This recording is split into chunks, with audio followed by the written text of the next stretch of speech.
सच्चिदानंद सदगुरु साईनाथ महाराज की जय। ओम साईराम। मित्रों, आज का ब्लॉग आप सभी हमारे साईं परिवार के लिए विशेष लाभकारी और कल्याणकारी है, क्योंकि आज के ब्लॉग में अपने साईं परिवार के लिए बहुत विशेष ब्लॉग लेकर के आए हैं, जानकारी से परिपूर्ण ब्लॉग। क्योंकि दैनिक क्रियाकलाप की वस्तुओं में एक वस्तु है झाड़ू। झाड़ू सभी के घरों में प्रयोग होती है, गरीब अमीर सबके घर में। लेकिन एक झाड़ू ही एक ऐसी चीज है जो आपको अमीर भी बना देती है और आपको निर्धर और कंगाल भी बना देती है। झाड़ू का कब खरीदना चाहिए, कहाँ रखना चाहिए, झाड़ू कब घर से फेंकना चाहिए जब वह टूट जाए, उस विशेष समयों का ध्यान होना चाहिए। कभी कभी होता क्या है कि लोग अनमने ढंग से मार्केट गए और कभी भी ले लिया, कभी भी घर में ले आए, कहीं भी रख दिया, झाड़ू लगाया कहीं भी रख दिया। होता क्या है, झाड़ू को लक्ष्मी के रूप में माना जाता है। झाड़ू अगर आप गलत तिथि में, गलत समय में, गलत मुहूर्त में भी लाते हैं तो भी वह निर्धन कर देती है, नकारात्मक ऊर्जाओं को लेकर आपके घर में प्रवेश करती है। और झाड़ू को अगर गलत समय में भी आप घर से बाहर फेंक भी दिए, भले वह खराब हो, तो भी आपके घर में निर्धनता को वह जन्म देती है। अब होता क्या है कि झाड़ू कब खरीदा जाए, कैसे उसका उपयोग किया जाए, कब झाड़ू लगाया जाए घर में, कब ना लगाया जाए, झाड़ू कहाँ रखने का उचित तरीका है, यह सब आपको जानना चाहिए। आज इस ब्लॉग में हम यही चीज़ लेकर के आए हैं कि झाड़ू हम कैसे खरीद सकते हैं, कब खरीद सकते हैं। देखिए, झाड़ू सबसे पहला कब खरीदा जाए, इसका उत्तर आप हम सब जान लें। झाड़ू माँ लक्ष्मी का रूप मानी जाती है, तो झाड़ू खरीदने का समय भी, मतलब दिन भी होना चाहिए। कौन सा दिन, कब खरीदना ये जान लीजिए, और कब नहीं खरीदना ये भी हम बताएंगे। देखिए, खरीदना कब चाहिए, मंगलवार, शुक्रवार और उसके बाद रविवार। मंगलवार मंगल का दिन होता है, जो आपके घर में मंगल ही मंगल करता है, और शुक्रवार माँ वैभव लक्ष्मी का दिन है, तो इसलिए इन तिथियों में आपको झाड़ू लेना चाहिए। और सूर्य का प्रतीक रविवार है, तो रवि भी स्वच्छता का ही रूप है, जो आपको प्रकाशित करता है, ऊर्जा देता है, सकारात्मक ऊर्जा। तो रविवार को भी झाड़ू ले सकते हैं। अब किन समय में झाड़ू नहीं लेना चाहिए, सबसे पहले ये भी जान लीजिए। झाड़ू जो है आपको सूतक पातक के समय में, अगर कहीं सूतक पातक लगा है, किसी के घर में किसी का मृत्यु हो गया है, और उस समय झाड़ू कभी भी नहीं लाना चाहिए, क्योंकि सूतक पातक में झाड़ू नहीं लेना चाहिए। और अगर पंचक लगा हो, पंचक पचखा जिसको कहते हैं, बहुत जगहों पंचक कहते हैं, ऐसे समयों में भी झाड़ू नहीं लाना चाहिए, ना तो उसका उपयोग करना चाहिए। अब आता है दीपावली में भी झाड़ू खरीदा जाता है, क्योंकि देखिए अमावस्या की जो तिथि होती है, ये नए दिन की शुरुआत मानी जाती है। तो दीपावली में भी झाड़ू खरीदना सबसे शुभ माना जाता है, क्योंकि लक्ष्मी की ही पूजा उसमें की जाती है। तो दीपावली के दिन भी झाड़ू आप खरीद सकते हैं, अमावस्या के दिन भी आप झाड़ू खरीद सकते हैं। अमावस्या की तिथि हो, मंगलवार, शुक्रवार, आप रविवार, ऐसा तिथि हो तो भी झाड़ू आप ले सकते हैं।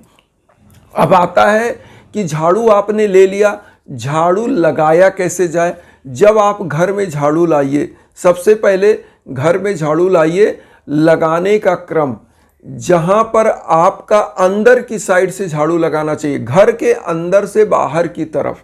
कभी भी बाहर से झाड़ू नहीं लगाना चाहिए, बाहर से लगाया फिर अंदर चले आए। झाड़ू को सुबह सुबह आप जैसे नई झाड़ू लाए, नई झाड़ू को सबसे पहले निकालिए और बोलिए कि माँ आप हमारे घर से नकारात्मक ऊर्जाओं को निकालिए, सकारात्मक ऊर्जाओं का प्रवेश करिए। अब होता क्या है कि सुबह सुबह झाड़ू लगाना किस टाइम चाहिए ये भी जान लीजिए। तो नई झाड़ू है, आपने बोला कि माँ हमारे घर में सकारात्मक ऊर्जा लाइए, नकारात्मक ऊर्जा को घर से दूर करिए। अब यहाँ पर जानिए, अगर सुबह सुबह झाड़ू आप लगा रहे हैं तो ब्रह्म मुहूर्त के बाद, मतलब सूर्य जब उदय हो जाए, सूर्य उदय के बाद झाड़ू को घर में लगाना चाहिए सुबह सुबह। एकदम अर्ली मॉर्निंग सूर्य उदय हो जाता है लगभग 6 बजे के आसपास से या 5 बजे के आसपास। जब सूर्य की लालिमा आने लगे तो झाड़ू लगाना चाहिए घर में। लगाने के बाद कैसे लगाना, घर के अंदर से, अंदर के बेडरूमों से झाड़ू लगाते लगाते लगाते बाहर जितने कूड़े निकलेंगे वह नकारात्मक ऊर्जा, निगेटिविटी का प्रतीक है, वह बाहर चला जाएगा। झाड़ू ऐसे लगाना है। अब यहाँ पर आता है कि झाड़ू लगा लिया और कब नहीं लगाना है झाड़ू, किस समय में। अगर गोधूल बेला चल रहा है, सूर्य अस्त हो गया है, तो ऐसे समयों में झाड़ू घर में नहीं लगाना चाहिए, क्योंकि ऐसे सूर्य अस्त जब होता है तो उस समय क्या होता है कि उस समय क्या होता है, शाम के टाइम माँ वैभव लक्ष्मी का आगमन होता है। और होता क्या है, इसीलिए कहा जाता है कि रात्रि के समय कूड़ा बाहर नहीं फेंकना चाहिए, क्योंकि कब माँ वैभव लक्ष्मी का आगमन हुआ है, उनके पद चिन्ह उस पर बने हों, कब उनकी कृपा बन जाए कोई नहीं जानता। इसीलिए कभी भी कूड़ा, जब आप घर से जो झाड़ू लगाते हैं, झाड़ू लगाने का जो कूड़ा है उसको कहीं डस्टबिन में रख करके और ऐसे जगह रख दीजिए जहां लोगों की नज़र ना पड़े। तो डस्टबिन को छुपा के कहीं रख दीजिए, सुबह हुआ कूड़ा आप बाहर कर दीजिए, तो नकारात्मक ऊर्जाएं वह बाहर चली जाती हैं। लेकिन सूर्यास्त के बाद झाड़ू नहीं लगाना चाहिए, क्योंकि उस समय माँ वैभव लक्ष्मी, समस्त देवताओं का आगमन होता है। तो रात के समय झाड़ू नहीं लगाना है सूर्य अस्त के बाद। अब यहाँ पर आता है झाड़ू रखा कहाँ जाए, तो दक्षिण और पश्चिम की जो दिशा होती है वहाँ पर झाड़ू रखना चाहिए, वो भी छुपा कर रखना चाहिए। झाड़ू को हमेशा कहीं से आप आएँ उस पर तुरंत आपकी दृष्टि नहीं होनी चाहिए।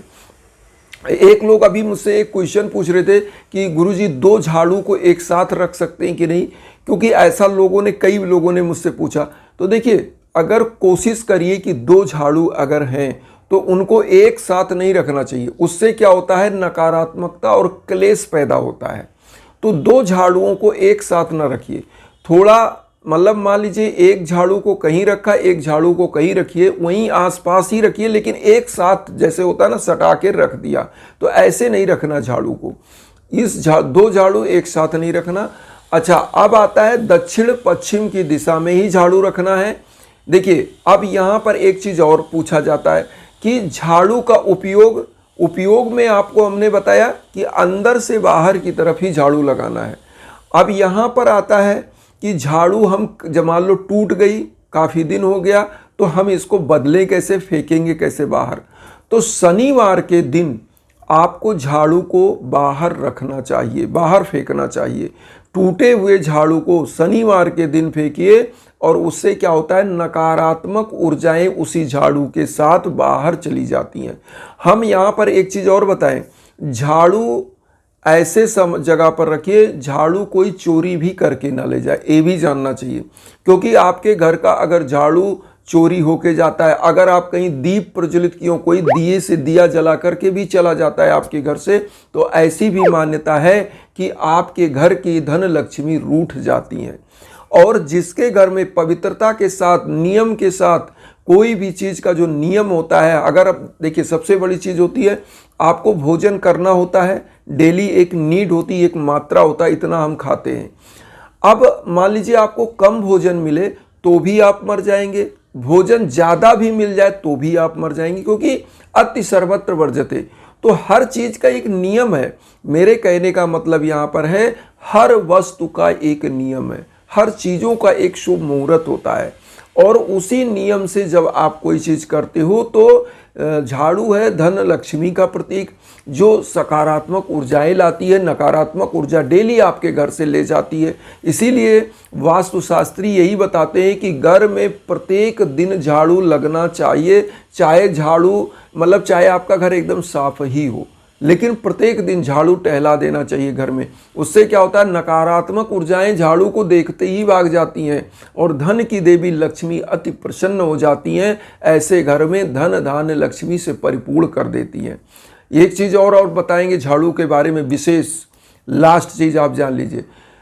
अमावस्या के दिन, दीपावली जो होती है, दीपावली के दिन झाड़ू लाइए, झाड़ू को किसी मंदिर में आप दान कर दीजिए, किसी भी मंदिर में, वहाँ पर ले जाके रख आइए। किसी को दान का मतलब ये नहीं, मान लो कोई नहीं ले रहा, वहीं मंदिर में रख आइए। नई झाड़ू लीजिए, मंदिर में रखाइए दीपावली के दिन, और जितना ही उस झाड़ू से मंदिर की सफाई होगी उतना ही आपका भाग्य चमकेगा, आपके भाग्य की नकारात्मक ऊर्जाएं छोड़ती जाएंगी और आप धन धान्य से परिपूर्ण होंगे। एक ये फाइनल उपाय। और अब एक चीज़ और बताएंगे, जब जीवन में भीषणतम बाधाएं चल रही हो, दुर्भाग्य चरम का चल रहा हो, संतान प्राप्ति में दिक्कत चल रही हो, आपके बच्चे बच्चियों का शादी ब्याह में दिक्कत चल रहा हो, जॉब रोजगार में दिक्कत चल रहा हो, बिजनेस व्यापार में दिक्कत, ऐसे समयों में यज्ञ आजन हवन पूजन जरूर कराना चाहिए, क्योंकि जब आपके नाम गोत्र पर संकल्प होकर के यज्ञ आजन हवन होता है तो निश्चित रूप से वह ऊर्जा आप तक पहुंचती, चाहे आप विश्व के कोने कोने में कहीं हो। तो एक चीज़ और बताएंगे कि हम इंस्टाग्राम का लिंक वीडियो के बीच बीच में दे देते हैं कि आपकी सहूलियत के लिए आप वीडियो पूरा देखें, जिससे आपको हर चीज़ की जानकारी हो सके। और परिपूर्ण जानकारी जब हो जाती है तो आप किसी भी चीज़ के नियम विधि को जान जाते हैं। यहाँ पर एक चीज़ और कहेंगे कि वसुधैव कुटुंबकम की जो भावना हम लेकर चलें, उसमें आप सभी लोग चैनल को सब्सक्राइब करके मुझे भी अपना परिवार बनाइए और उन साईं भक्तों तक वीडियो को जरूर शेयर करिए जो किन्हीं कारणों से कष्ट में, दुख में। इसी भावना के साथ ओम साईं राम।